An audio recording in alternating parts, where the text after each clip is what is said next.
দেশে পা রেখে নিজেকে অনেক ভাগ্যশালী মনে করছি।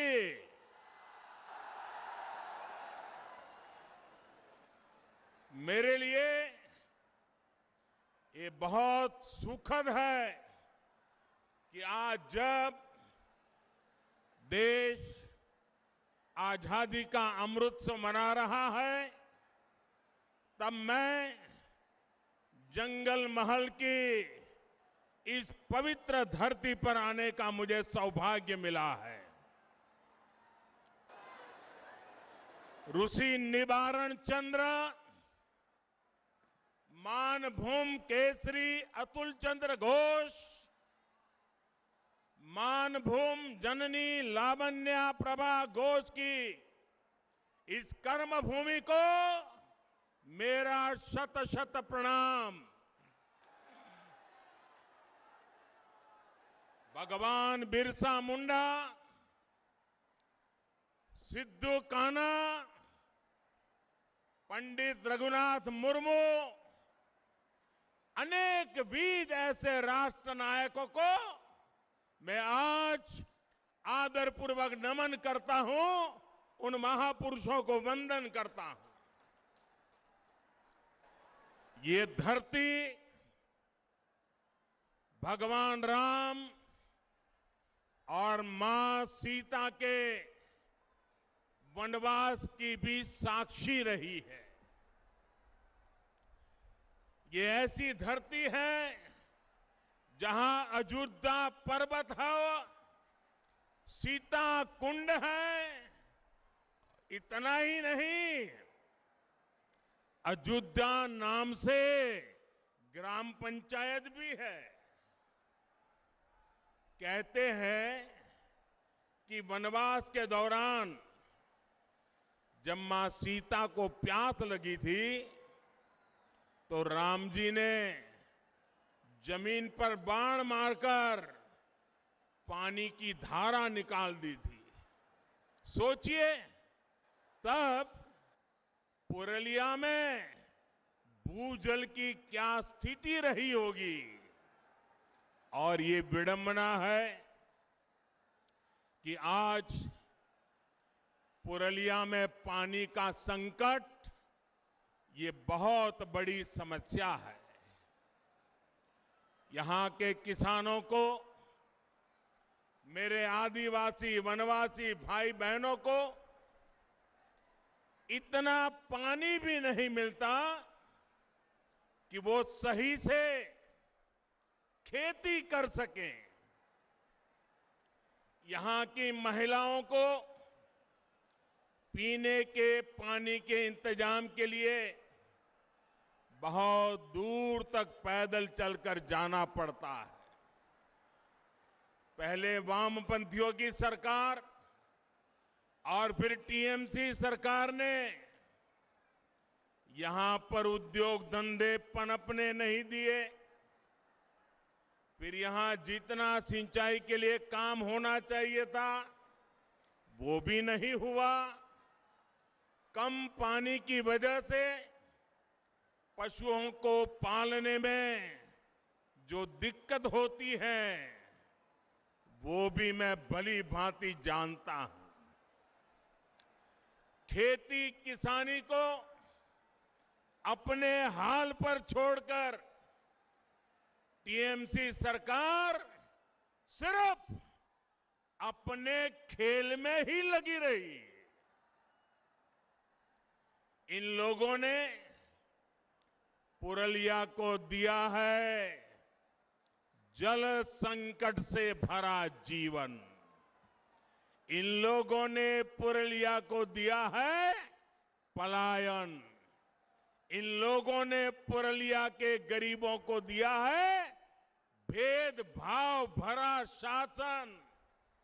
इन लोगों ने पुरलिया की पहचान बनाई है देश के सबसे पिछड़े क्षेत्र के रूप में।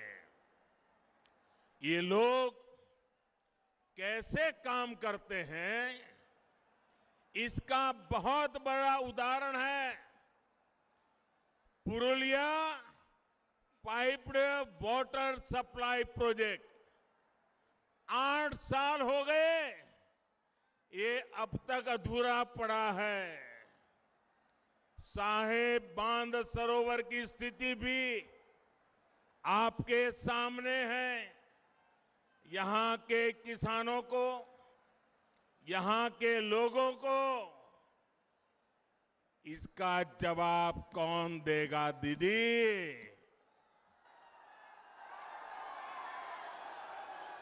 दीदी, ये लोग आपसे जवाब मांग रहे हैं। जवाब मांग रहे हो कि नहीं मांग रहे हो? दीदी ने जवाब देना चाहिए कि नहीं देना चाहिए? दीदी ने अपना काम का हिसाब देना चाहिए कि नहीं देना चाहिए? अरे दीदी, बोछोर एयरपोर्ट, बोछोर धोरे एकटा सेतुओ तैरी করতে পারলো না তৃণমূল। এখন বলছে উন্নয়নের কথা। और इसलिए आज मैं पुरलिया के लोगों को, पूरे जगलमहल क्षेत्र के लोगों को विश्वास दिलाने के लिए आया हूं। बंगाल में भाजपा सरकार बनने के बाद आपकी इन दिक्कतों को प्राथमिकता के आधार पर दूर किया जाएगा। जब बंगाल में डबल इंजन की सरकार बनेगी, एक दिल्ली का इंजन और दूसरा बंगाल का इंजन, जब डबल इंजन की सरकार बनेगी तो यहां विकास भी होगा और आपका जीवन भी आसान बनेगा। यहां पुरलिया में तो टूरिज्म की भी इतनी संभावनाएं है। यहां पर हैंडीक्राफ्ट का इतना बेहतरीन काम होता है, इन सभी को बढ़ावा दिया जाएगा। भाइयों और बहनों, इस क्षेत्र जैसा ही जल संकट देश के अन्य क्षेत्रों में भी रहा है। जहां जहां भाजपा को सेवा करने का मौका मिला, भाजपा सरकारों ने वहां सैकड़ों किलोमीटर लंबी पाइपलाइनें बिछाई, हजारों तालाब बनवाए और आज इन क्षेत्रों में पानी का संकट तेजी से दूर हो रहा है। पानी की उपलब्धता बढ़ी है तो आज वहां के किसान अलग अलग तरह की फसलों को उगाने लगे हैं। अब यही काम बंगाल के उन सभी क्षेत्रों में भी किया जाएगा जहां पानी की दिक्कतें हैं। साथियों, पुरलिया सहित इस पूरे क्षेत्र में विकास की असीम संभावनाएं हैं। इसके लिए इस क्षेत्र की कनेक्टिविटी को सुधारना बहुत जरूरी है। पश्चिम बंगाल के हर हिस्से को रेल सेवा से जोड़ना ये हमारी प्राथमिकता है। इस समय पश्चिम बंगाल के अलग अलग हिस्सों में करीब 50,000 करोड़ रुपए के प्रोजेक्ट के लिए स्वीकृति दे दी गई है। पूर्वी भारत के विकास को नई बुलंदी देने का सामर्थ्य रखने वाले ईस्टर्न डेडिकेटेड फ्रेट कॉरिडोर का एक सेक्शन शुरू भी हो चुका है। 2 मई के बाद 2 मई के बाद यहां जब भाजपा सरकार बनेगी तो पश्चिम बंगाल में जो डानकुनी तक का सेक्शन है उस पर भी तेजी से काम शुरू कर दिया जाएगा।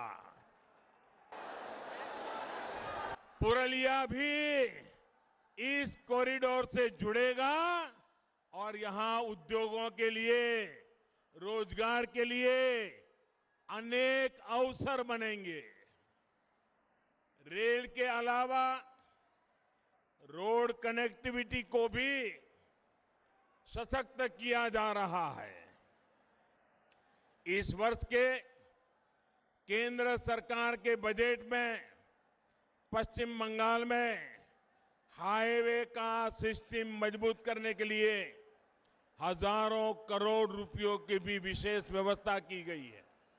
साथियों, 2 मई के बाद जब यहां भाजपा सरकार बनेगी तो पुरलिया सहित इस पूरे क्षेत्र में ऐसी व्यवस्थाएं बनाई जाएगी ताकि लोगों को पलायन के लिए मजबूर न होना पड़े।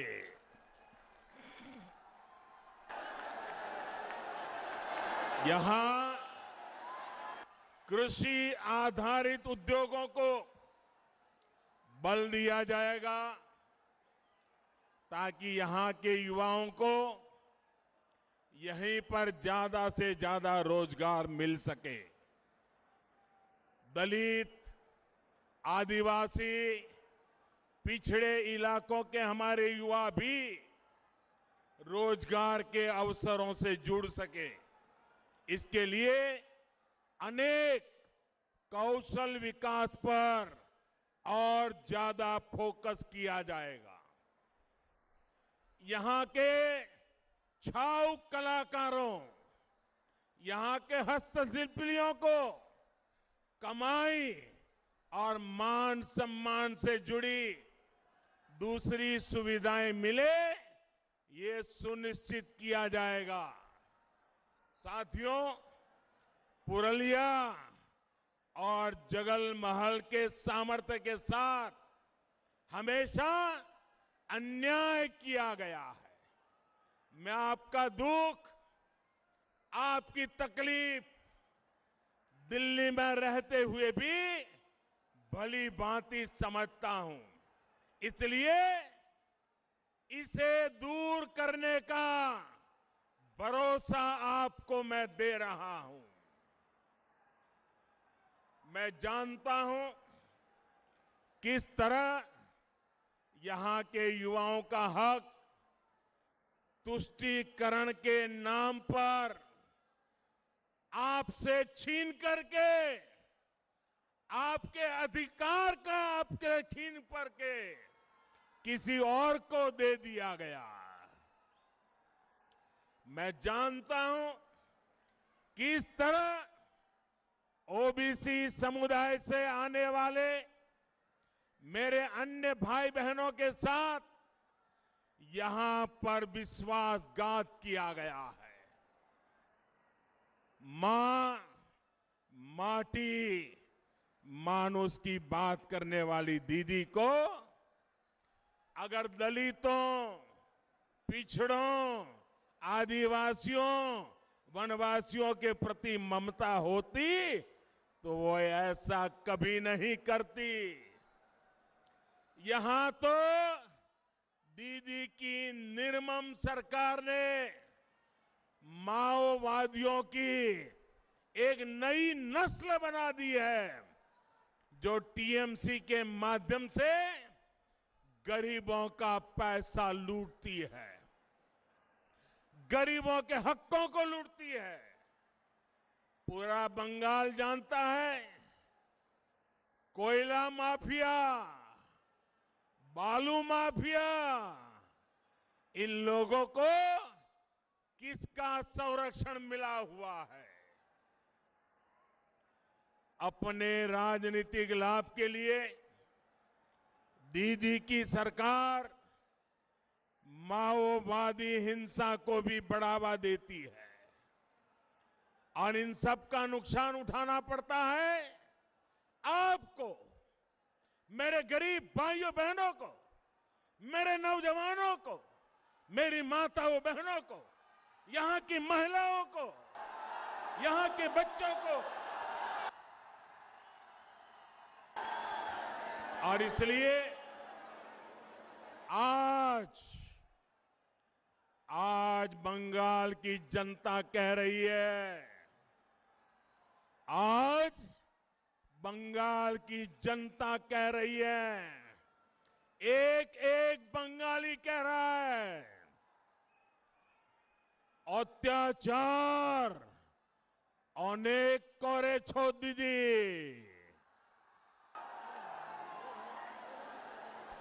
ভয় দেখানোই তোমার অস্ত্র, রুখে দাঁড়াবে এবার বাংলার মানুষ মা দুর্গার আশীর্বাদে করবে তোমায় পরাস্ত।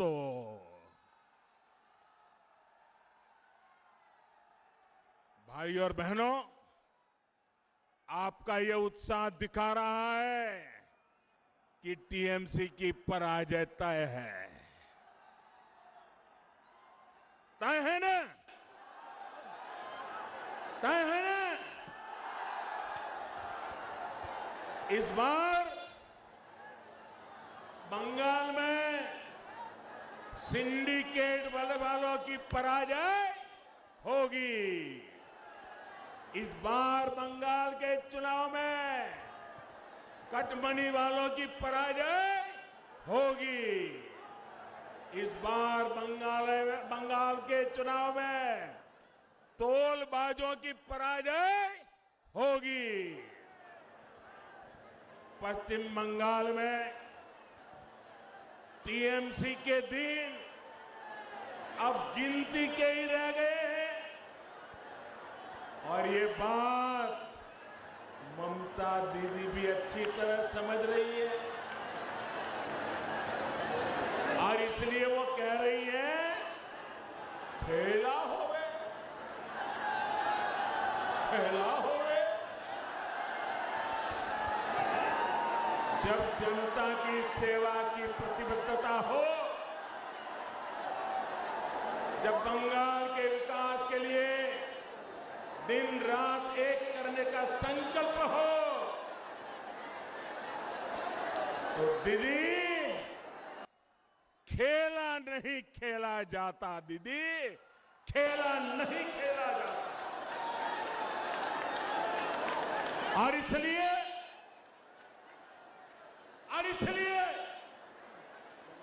दीदी बोले, फैला हो गए, बीजेपी बोले चाकरी हो गए,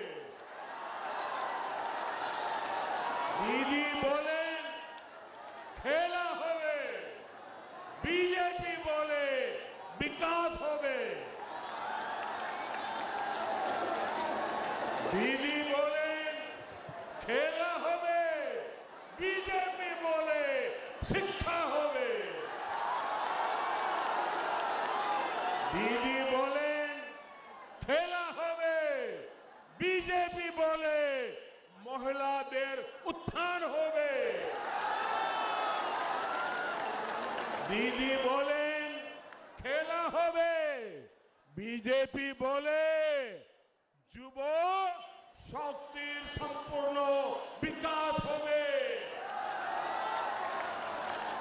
दीदी बोले खेला হবে, बीजेपी बोले সবার পাকা বাড়ি হবে,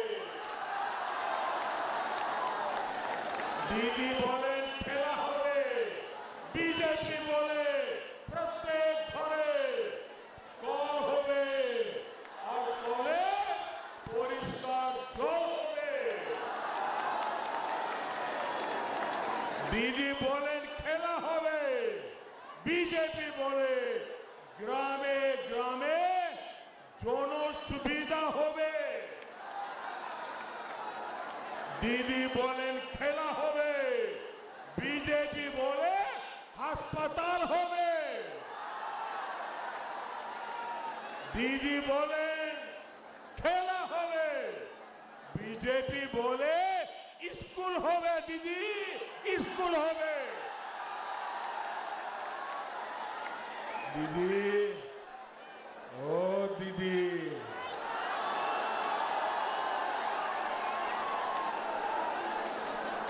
বাংলার ভাই বোনেদের চিন্তার খেলা আপনি 10 বছর খেলেছেন। খেলা শেষ হবে, বিকাশ আরম্ভ হবে।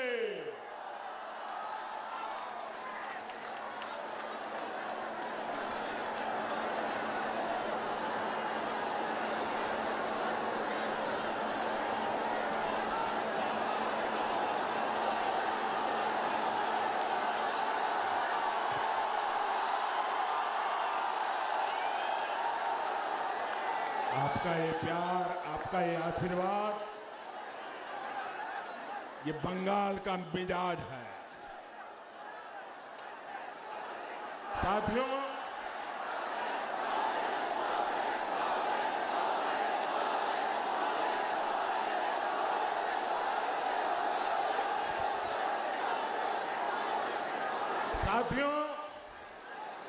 दीदी को बंगाल के लोगों के हितों से ज्यादा खेल की चिंता पड़ी है।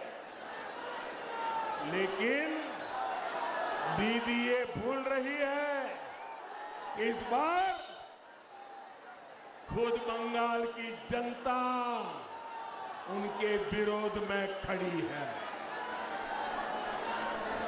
10 साल का विश्वासघात, 10 साल की दुर्नीति, इसकी सजा अब बंगाल के लोग इस चुनाव में उन्हें दे करके रहेंगे। कोलकाता की ब्रिगेड रैली के बाद जो कुछ भी हो रहा है वो आप भी देख रहे हैं, देश भी देख रहा है। 10 साल के तुष्टीकरण के बाद लोगों पर लाठियां, डंडे चलवाने के बाद अब ममता दीदी अचानक बदली सी दिख रही है।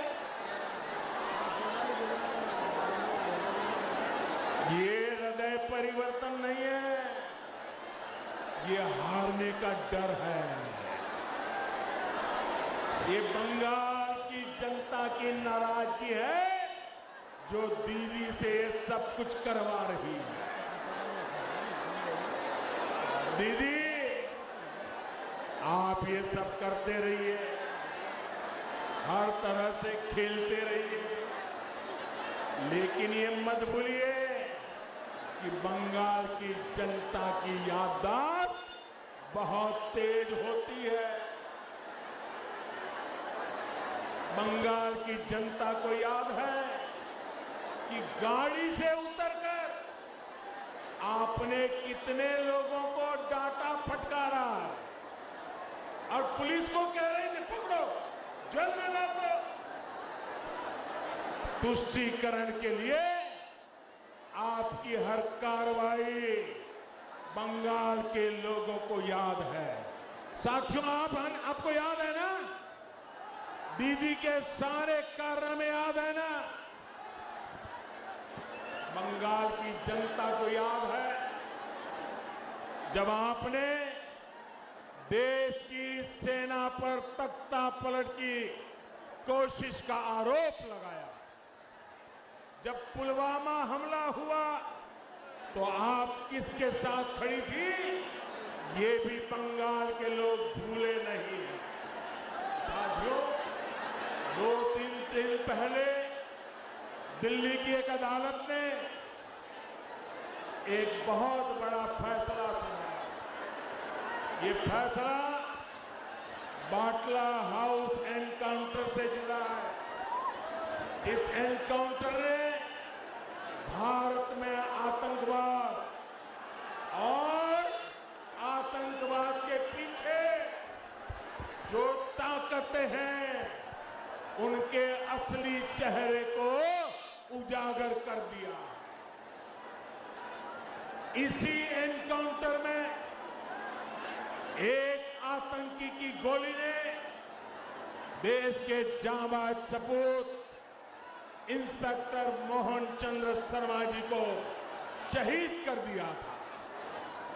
अदालत ने अब उस आतंकी को फांसी की सजा सुनाई है, लेकिन ममता दीदी और उन पार्टी का उस समय का व्यवहार कोई भूल नहीं सकता। ये लोग उस समय आतंकवादियों के साथ खड़े थे, एनकाउंटर पर सवाल खड़े कर रहे थे। तुष्टीकरण के लिए ये लोग किस हद तक जा सकते हैं, ये इसका बहुत बड़ा उदाहरण है। बंगाल में घुसपैठ को हवा देने के पीछे भी वजह एक ही है, तुष्टीकरण, वोट बैंक की सियासत।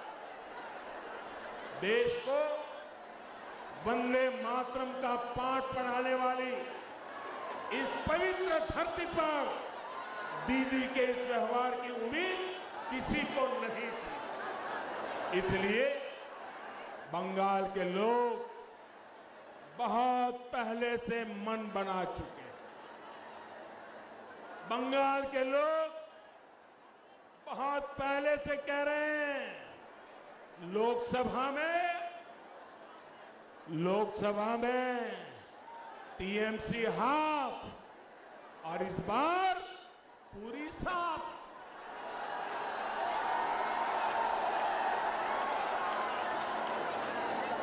लोगों का ये इरादा देख दीदी अपनी खींच मुझ पर निकाल रही है। वो क्या क्या नहीं कह रहे, वो भाजपा के कार्यकर्ताओं पर भी भड़की हुई है। लेकिन हमारे लिए तो देश की करोड़ों बेटियों की तरह दीदी भी भारत की एक बेटी है, जिनका सम्मान हमारे संस्कारों में रचा बसा। और इसलिए जब दीदी को चोट लगी तो हमें भी चिंता हुई। मेरी भगवान से प्रार्थना है कि उनके पैरों की चोट जल्द से जल्द ठीक हो। भगवान के प्रार्थना कोरी आपनी शीघ्र ही सुस्थ हो उठे।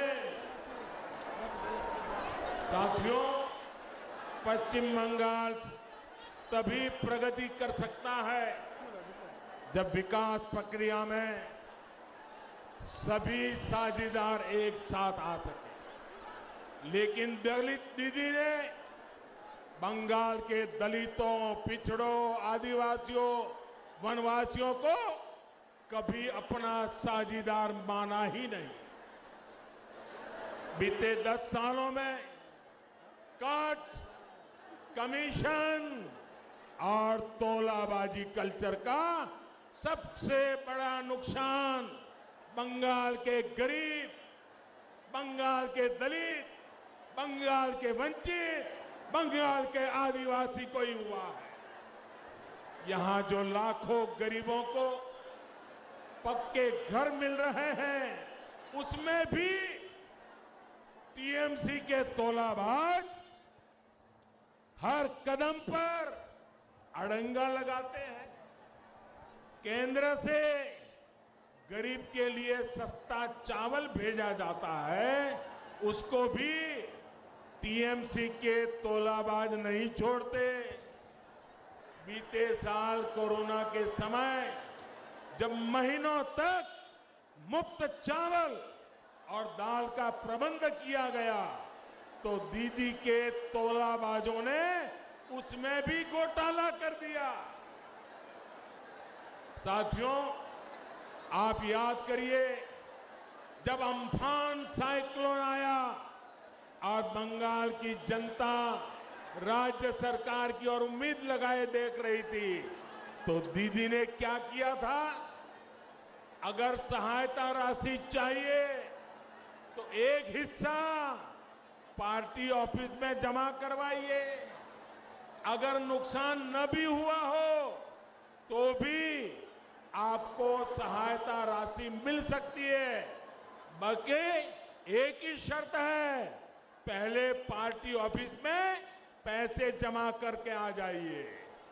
जरा सोचिए, ऐसी आपदा में भी टीएमसी की कटमनी चलती रही। साथियों, इस क्षेत्र के हमारे संथाल भाई बहन, अन्य आदिवासी साथी वन अधिकारों को लेकर, कृषि उत्पादों के सही मूल्य को लेकर कब से मांग कर रहे हैं, लेकिन दीदी ने उनकी बातों पर भी ध्यान नहीं दिया। खेती और वन उत्पादों पर निर्भर रहने वाले हमारे आदिवासी साथियों को ममता दीदी ने अपने हाल पर छोड़ दिया। जबकि भाजपा सरकार कहीं भी हो, केंद्र में हो या राज्य में, आदिवासी हितों की रक्षा, उनके बच्चों का कल्याण, ये हमारी सबसे पहली प्राथमिकता में रहा है। साथियों, ये अटल जी की ही सरकार थी जिसने आदिवासी हितों की रक्षा को और उनके कल्याण के लिए अलग से एक मंत्रालय बनाया था, आदिवासियों का अलग मंत्रालय।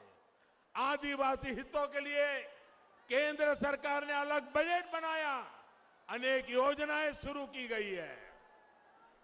बंगाल में 36 लाख से ज्यादा उज्ज्वला के गैस कनेक्शन दलित, आदिवासी और पिछड़े परिवारों को मिले हैं। वन उत्पादकों की एमएसपी बढ़ाने के साथ ही हमारी सरकार ने वन उपज की संख्या में भी वृद्धि की है। इस वर्ष के केंद्रीय बजट में भी आदिवासी क्षेत्रों की पढ़ाई, दवाई और कमाई के लिए बहुत बड़ा प्रावधान किया गया है।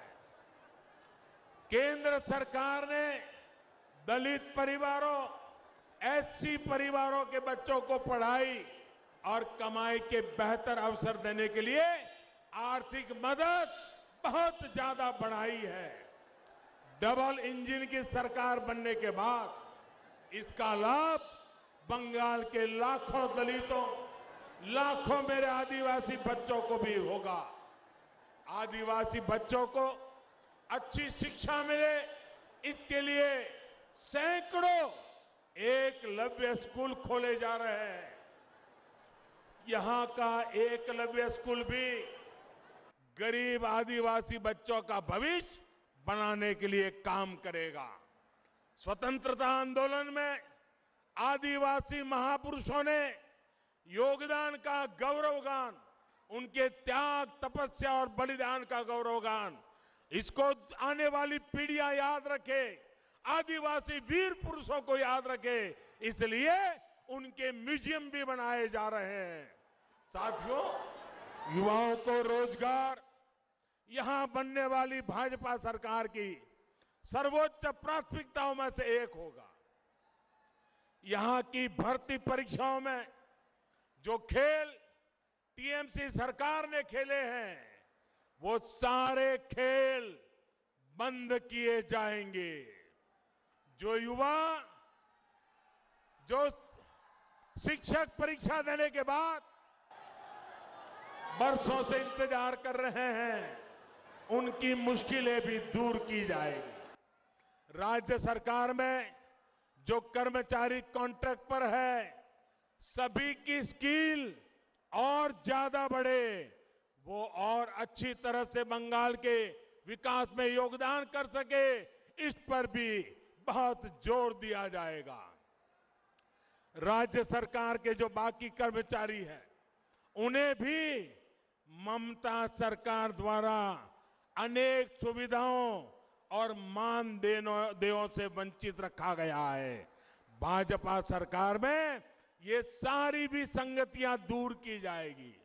साथियों, भाजपा की केंद्र सरकार की नीति है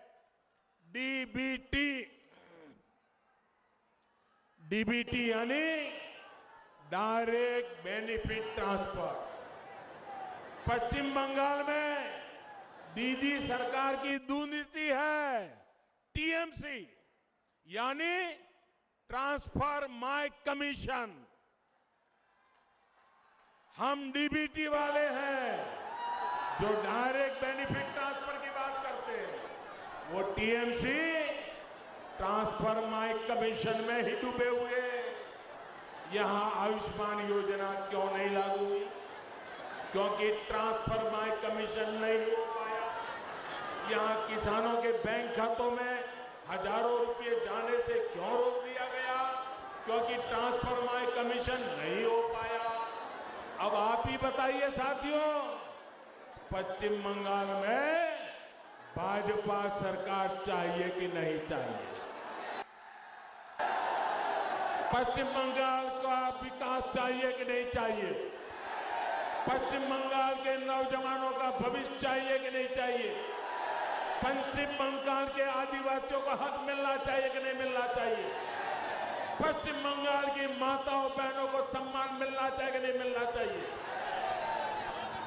बस आपका यही जोश हर सिंडिकेट, हर टोला बाज का होश उड़ा रहा है। और इसलिए दीदी को आपके जनधन बैंक खातों से डर लगता है। बंगाल में खुले करोड़ों जनधन खाते, आपका हक आपको ही मिले इसकी गारंटी है।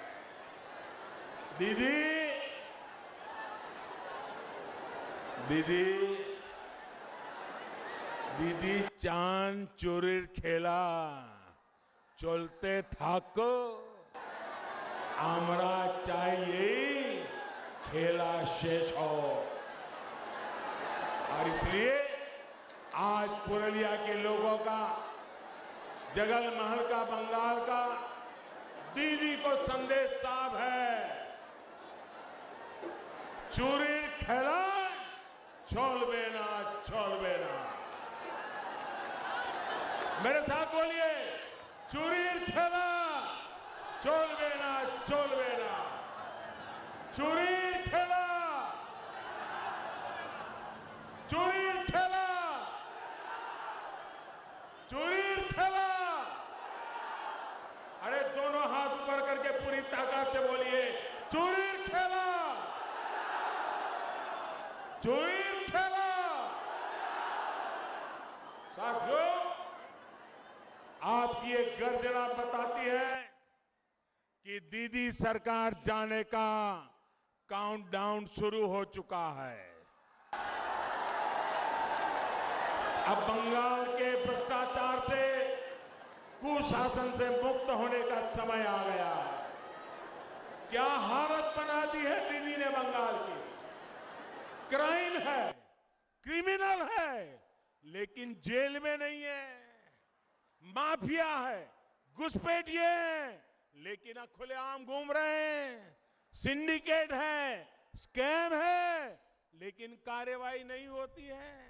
साथियों, आज मुझे वो परिवार आशीर्वाद देने आए हैं जिन्होंने दीदी के अत्याचारों को सहा है। किसी ने अपने को खोया है, परिवार के लोग शहीद हो गए हैं। ये पुरुलिया के वो परिवार है जिन्हें दीदी के विरोध की सजा दी गई, फांसी पर लटका दिया गया। इनके परिवार के नौजवानों को फांसी पर लटका दिया गया, गोलियां मार करके निर्ममता से हत्या कर दी गई। खुलेआम ये धमकी दी गई कि बीजेपी का साथ दोगे तो यही होगा। ये किस तरह का राज चला रही हैं आप दीदी। अभी कल रात ही 24 उत्तर परगना में कई जगहों पर बमबाजी हुई है, बम फेंके गए हैं, बीजेपी कार्यकर्ताओं को निशाना बनाया गया है। ये स्थिति ठीक नहीं है। ये बदले की, ये हिंसा, ये अत्याचार, ये माफिया राज और नहीं चलेगा। मैं स्थानीय प्रशासन से भी कहूंगा, बंगाल की पुलिस से आग्रह करूंगा, संविधान को सर्वोपरि रखे, लोकतंत्र को सर्वोपरि रखे। मैं बंगाल के लोगों को विश्वास दिलाता हूं, हर भाजपा कार्यकर्ता को विश्वास दिलाता हूं, 2 मई को बीजेपी की सरकार बनने के बाद हर अत्याचारी पर कानून के मुताबिक कार्रवाई होगी।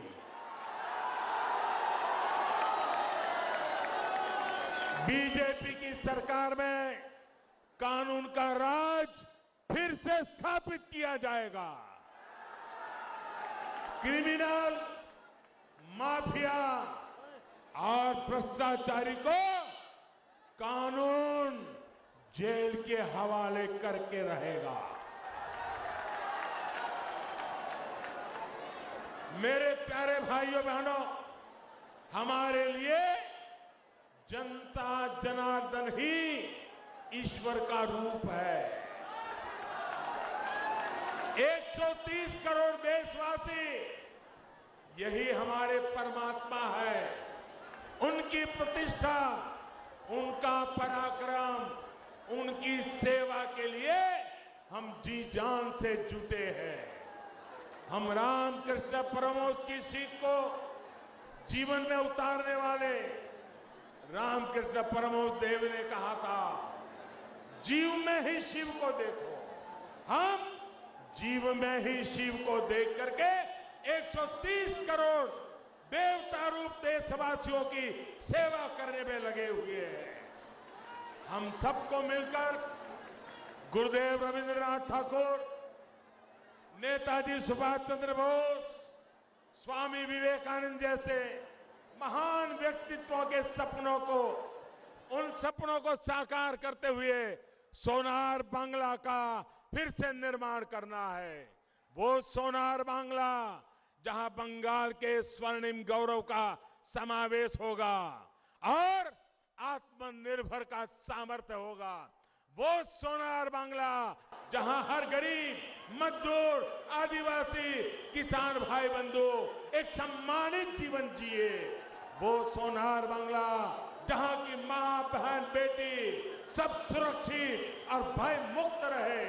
वो सोनार बांग्ला जहां के युवाओं के पास शिक्षा और रोजगार के भरपूर अवसर हो।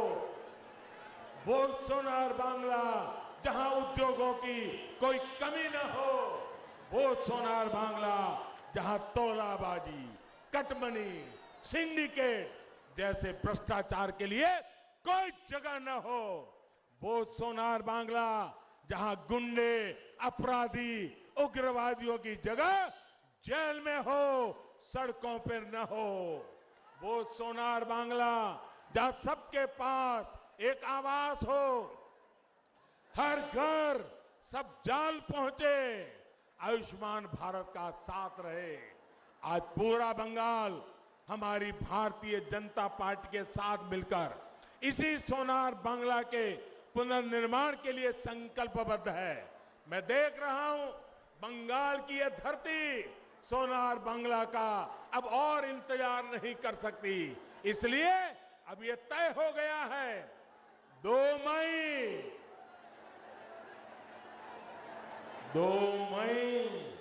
दीदी जाच्छे। 2 मई दीदी, 2 मई दीदी जाच्छे।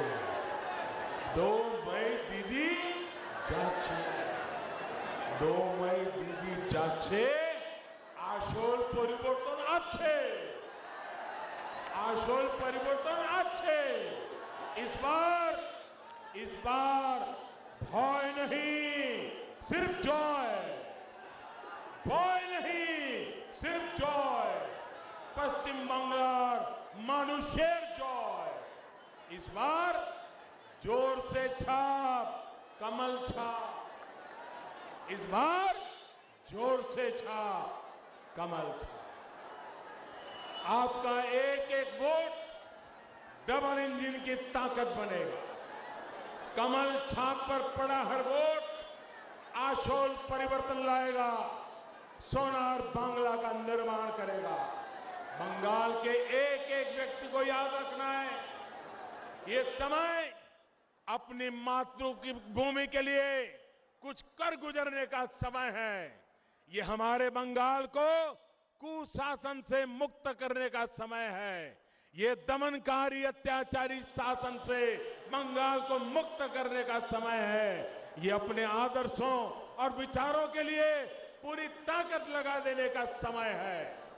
आपके पास सुनहरा अवसर है, आपने राष्ट्र निर्माण में योगदान देने का। हम बस मंजिल तक पहुंच गए हैं, मंजिल तक पहुंच गए हैं। आशोल परिवर्तन के संकल्प के साथ हम यहां से अपने गांव, अपने घर जाएंगे और घर घर ये संदेश पहुंचाएंगे, एक एक परिवार तक पहुंचाएंगे। पहुंचाएंगे ना? घर घर जाएंगे, लोगों को बताएंगे, मतदान करवाएंगे, कमल खिलाएंगे, सोनार बांग्ला बनाएंगे। इसी आग्रह के साथ आप सभी का बहुत बहुत धन्यवाद।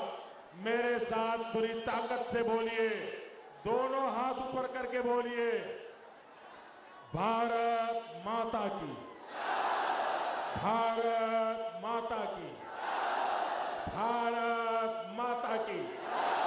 वंदे वंदे वंदे वंदे वंदे वंदे वंदे वंदे।